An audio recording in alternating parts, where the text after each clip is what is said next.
Welcome to the AI Research Roundup. I'm Alex, and today we're looking at a paper from the Hugging Face trending list, published on July 2nd, 2025, about 4 days ago. It introduces a new model that outperforms diffusion transformers on image denoising while using 99% fewer forward passes.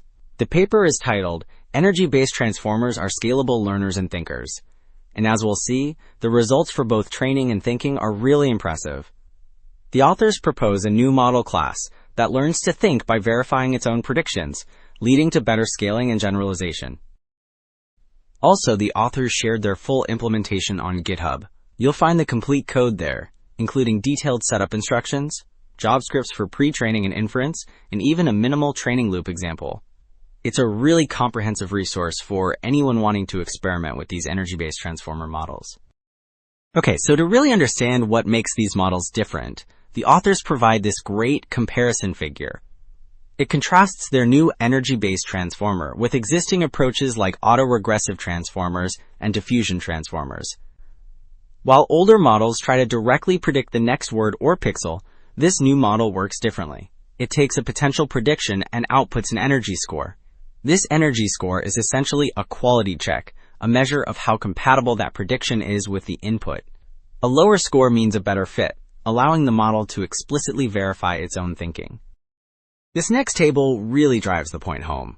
It lays out what the authors call cognitive facets, basically different aspects of thinking. It compares their energy-based transformer against models like feed-forward transformers and recurrent neural networks, which are architectures designed to process sequences. The table checks for three things: dynamic compute allocation, or the ability to think longer, modeling uncertainty, and prediction verification. As you can see, only the new energy-based transformer checks all three boxes, really highlighting the advantage of this new approach.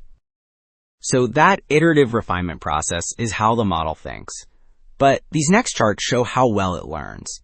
Here, the authors compared their energy-based transformer against a strong baseline called Transformer++.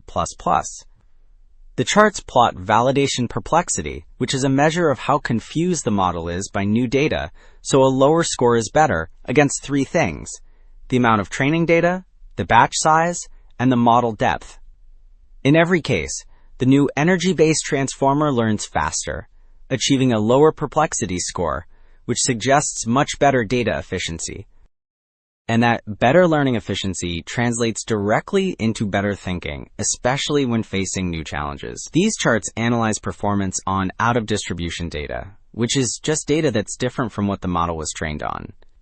The left chart shows that a standard model's error stays flat on this data, but the energy-based transformer can think longer, using more computational steps to drastically improve its performance.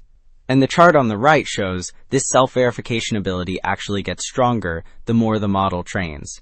So this thinking skill isn't static, it improves with experience. Okay, so this superior performance on new challenges isn't just for text. This table pits the energy-based transformer against a diffusion transformer, which is a powerful model for visual tasks. On image denoising, the new model is clearly better across the board.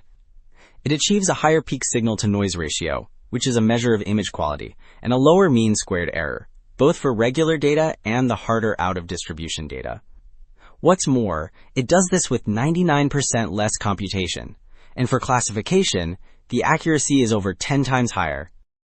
So these results on visual tasks really underscore the versatility of this approach. In conclusion, this work on energy-based transformers, which are models that find the best answer by minimizing an energy score, presents a compelling new direction.